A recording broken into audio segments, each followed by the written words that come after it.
ये कहानी काल्पनिक है और केवल मनोरंजन के उद्देश्य से लिखी गई है। बचपन की मासूमियत और जवानी की दहलीज।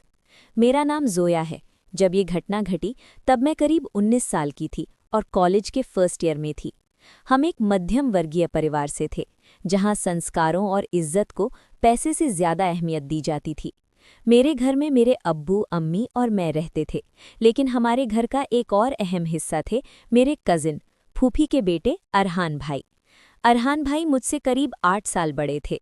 उनके माता पिता का देहांत बचपन में ही हो गया था, इसलिए मेरे अब्बू ने उन्हें अपने बेटे की तरह पाला था। बचपन से ही मैं उनकी गोद में खेली थी। वो मुझे अपनी छोटी बहन की तरह ही मानते थे। लेकिन वक्त के साथ जब मैं बड़ी हुई तो हमारे बीच का वो बेतखल्लुफ़ रिश्ता थोड़ा बदलने लगा। वो अब अपनी जॉब में बिजी रहने लगे थे और मैं अपनी पढ़ाई में। जब मैंने कॉलेज में कदम रखा तो मेरे अंदर एक अजीब सी आज़ादी की चाहत जागी।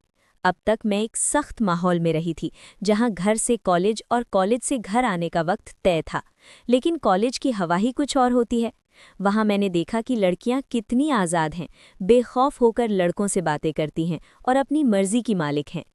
अरहान भाई घर में सबसे समझदार और जिम्मेदार थे। अब्बू उन पर आंख मूंद कर भरोसा करते थे। यहाँ तक कि अगर मुझे कहीं जाना होता तो अब्बू कहते, अरहान के साथ जाओ। पहले मुझे ये अच्छा लगता था, लेकिन जवानी की दहलीज पर कदम रखते ही मुझे उनकी ये रोक टोक और साथ जाना अखरने लगा था। मुझे लगने लगा था कि वो मेरे बॉडीगार्ड बनकर मेरी आज़ादी छीन रहे हैं। गलत संगत और बहकते कदम। कॉलेज में मेरी दोस्ती शनाया नाम की एक लड़की से हुई। शनाया बहुत ही मॉडर्न और बिंदास लड़की थी। उसके पास महंगा मोबाइल, महंगे कपड़े और कॉलेज के सबसे हैंडसम लड़कों से दोस्ती थी। मैं, जो एक सादगी पसंद लड़की थी, उसकी चकाचौंध से प्रभावित हो गई। शनाया अक्सर मुझसे कहती, जोया तुम क्या ये पुराने ज़माने की बनकर रहती हो? देखो दुनिया कितनी आगे बढ़ गई है। लाइफ को एंजॉय करना सीखो, जवानी बार बार नहीं आती। उसकी बातें मेरे दिमाग में जहर की तरह घुलने लगी। मुझे भी लगने लगा कि शायद मेरे घरवाले और अरहान भाई बहुत पिछड़े ख्यालात के हैं। शनाया ने मुझे इंस्टाग्राम और स्नैपचैट की दुनिया से रूबरू करवाया। उसने मुझे सिखाया कि लड़कों से कैसे बात की जाती है और कैसे उन्हें अपनी तरफ आकर्षित किया जाता है। एक दिन शनाया ने मुझे एक लड़के की प्रोफाइल दिखाई। उसका नाम समीर था। देखो जोया, ये समीर है, मेरे भाई का दोस्त है, बहुत अमीर है और कॉलेज का सबसे पॉपुलर लड़का है। ये तुम्हारी प्रोफाइल देखकर तुम पर फिदा हो गया है, शनाया ने आंख मारते हुए कहा। मैंने समीर की फोटो देखी। वो वाकई बहुत स्मार्ट था। मेरे दिल में एक अजीब सी हलचल हुई। मैंने शनाया के कहने पर समीर की फ्रेंड रिक्वेस्ट एक्सेप्ट कर ली। यहीं से मेरी जिंदगी का वो अध्याय शुरू हुआ जिसने मुझे लगभग बर्बाद कर दिया था। वहम का बीज और अरहान का बदला हुआ रूप। समीर के साथ मेरी चैटिंग शुरू हो गई। पहले वो बहुत तमीज़ से बात करता था, मेरी पढ़ाई और शौक के बारे में पूछता। मुझे लगा कि मुझे एक सच्चा दोस्त मिल गया है। धीरे धीरे बातें गहरी होने लगी। हम देर रात तक चैट करने लगे। उधर घर में अरहान भाई का रवैया मेरे प्रति थोड़ा बदलने लगा था। वो अक्सर मुझे मोबाइल पर लगा देखकर टोक देते। जोया, किससे बात कर रही हो इतनी रात को? वो सख्त लहजे में पूछते। मैं घबराकर झूठ बोल देती। वो शनाया है, नोट्स मांग रही थी। अरहान भाई मेरी आंखों में देखते, जैसे वो मेरा झूठ पकड़ रहे हों, लेकिन कुछ कहते नहीं। उनकी वो घूरती हुई निगाहें मुझे असहज कर देती थी। शनाया ने मेरे दिमाग में ये बात डाल दी थी कि अरे ये मर्द ऐसे ही होते हैं, तुम्हारे कजिन हैं लेकिन सगे भाई तो नहीं है ना? कहीं ऐसा तो नहीं कि वो तुम पर डोरे डाल रहे हों और तुम्हें किसी और का होते नहीं देख सकते? शनाया की ये बात मेरे दिमाग में घर कर गई। मैं अब अरहान भाई की हर हरकत को शक की निगाह से देखने लगी। अगर वो मुझे पानी लाने को कहते तो मुझे लगता वो मुझे घूर रहे हैं। अगर वो मेरे कमरे के पास से गुजरते तो मुझे लगता वो मेरी जासूसी कर रहे हैं या मेरे करीब आने का बहाना ढूंढ रहे हैं।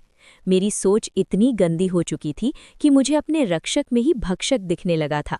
मुझे लगने लगा था कि अरहान भाई की सख्ती के पीछे उनकी जलन है, क्योंकि वो शायद मुझे पसंद करते हैं और समीर से मेरी दोस्ती उन्हें बर्दाश्त नहीं हो रही। तन्हाई का मौका और एक गलत फैसला। सर्दियों के दिन थे। अम्मी और अब्बू को एक शादी में शामिल होने के लिए दूसरे शहर जाना था। उन्हें 2 दिन लग जाने थे। जाते वक्त अब्बू ने वही कहा जिसका मुझे डर था। अरहान, हम 2 दिन के लिए जा रहे हैं। जोया घर पर अकेली है। तुम ऑफिस से जल्दी आ जाना और इसका ख्याल रखना। कोई भी ज़रूरत हो तो देख लेना। अरहान भाई ने सिर हिलाया और अब्बू को भरोसा दिलाया। जैसे ही अम्मी अब्बू गए, मुझे एक अजीब सी खुशी और डर दोनों महसूस हुआ। खुशी इस बात की कि अब मुझे रोकने वाला कोई नहीं, और डर इस बात का कि अरहान भाई के साथ मैं अकेली थी। उस रात समीर ने मुझे मैसेज किया। उसने कहा कि वो मुझे वीडियो कॉल करना चाहता है। मैंने मना किया कि घर पर अरहान भाई हैं, लेकिन समीर ने जिद की। अरे तुम अपने कमरे में हो, वो अपने कमरे में, कुंडी लगा लो और बात करो, मुझे तुम्हें देखना है। मैं उसके प्यार के जाल में इतनी फंस चुकी थी कि मैंने हामी भर दी। रात के करीब 10 बज रहे थे। मैं अपने कमरे में थी और समीर से वीडियो कॉल पर बात करने की तैयारी कर रही थी। मैंने अच्छे कपड़े पहने और बाल संवारे। तभी मेरे दरवाजे पर दस्तक हुई। मेरा दिल हलक में आ गया। मैंने जल्दी से दुपट्टा ओढ़ा और दरवाज़ा खोला। सामने अरहान भाई खड़े थे।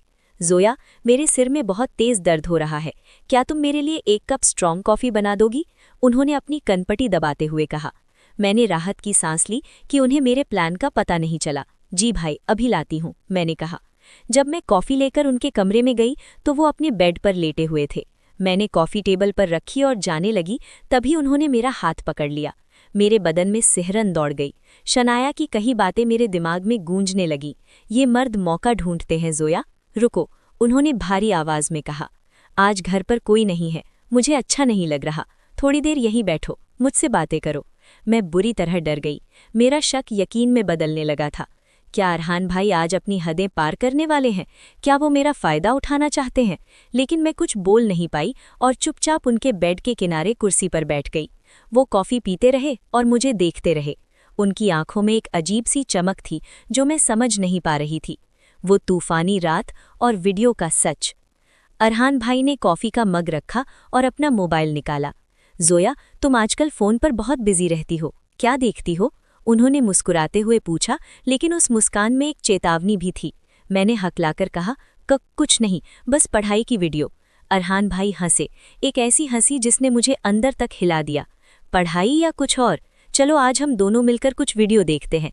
मैंने सुना है आजकल के बच्चे बहुत एडवांस हो गए हैं। मेरे पैरों तले ज़मीन खिसक गई।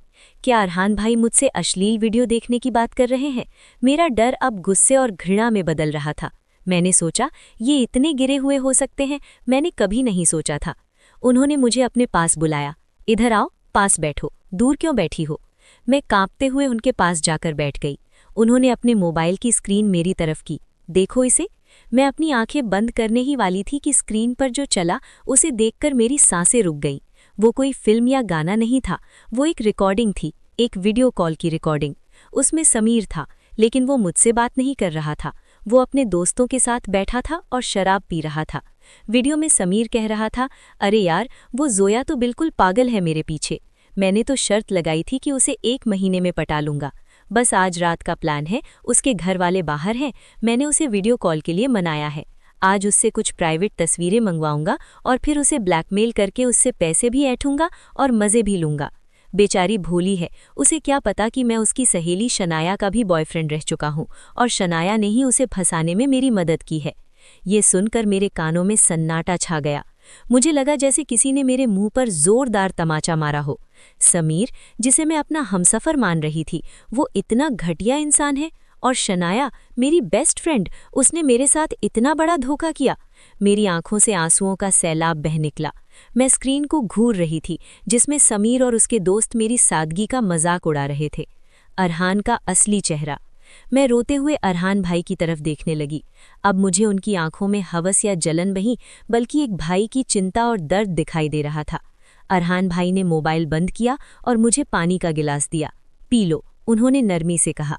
जब मैं थोड़ा शांत हुई तो उन्होंने बताना शुरू किया।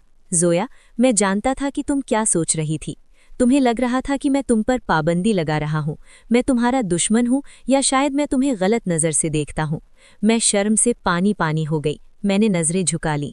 अरहान भाई ने आगे कहा, जिस दिन तुमने समीर की रिक्वेस्ट एक्सेप्ट की थी, मुझे उसी दिन शक हो गया था। मैं जानता हूँ कि तुम अभी नादान हो, खून गर्म होता है और अक्ल पर पर्दा पड़ जाता है। जब मैंने देखा कि तुम रात रात भर जाग रही हो और मुझसे नज़रें चुरा रही हो, तो मैंने अपनी जिम्मेदारी समझी। मैंने तुम्हारे फ़ोन पर नज़र रखना शुरू नहीं किया, बल्कि मैंने उस लड़के समीर की कुंडली निकाली। मुझे पता चला कि वो कॉलेज का आवारा लड़का है जो लड़कियों को फंसाकर उनकी ज़िंदगी बर्बाद करता है। मुझे ये भी पता चला कि शनाया उसकी मिली भगत में है। लेकिन अगर मैं तुम्हें सीधे आकर कहता कि समीर बुरा है तो क्या तुम मेरी बात मानती? मैंने ना में सिर हिलाया। मुझे पता था कि मैं उस वक्त प्यार में इतनी अंधी थी कि अरहान भाई से लड़ पड़ती और शायद समीर के पास भाग जाती। इसीलिए अरहान भाई ने कहा, मैंने ये नाटक किया। मैंने समीर के फ़ोन को हैक करने के लिए अपने एक आईटी दोस्त की मदद ली और उसकी ये बातें रिकॉर्ड करवाईं। आज जब मैंने तुम्हें कॉफ़ी के लिए बुलाया तो मैं देखना चाहता था कि तुम किस हद तक जा सकती हो, लेकिन जब मैंने देखा कि तुम डर रही हो, तुम अपनी इज्जत को लेकर फिक्रमंद हो, तो मुझे तसल्ली हुई कि मेरी जोया अभी पूरी तरह नहीं बदली है। जोया, अब्बू ने तुम्हारी जिम्मेदारी मुझे दी थी। अगर आज तुम उस लड़के के जाल में फंसकर उसे अपनी तस्वीरें भेज देती तो कल वो उन्हें इंटरनेट पर डाल देता। हमारा खानदान कहीं मुंह दिखाने लायक नहीं रहता। तुम्हारे अब्बू तो जीते जी मर जाते। मैं तुम्हें उस दलदल में जाने से पहले ही रोकना चाहता था। पश्चाताप और नई शुरुआत। अरहान भाई की बातें सुनकर मैं फूट फूट कर रोने लगी। मैं उनके पैरों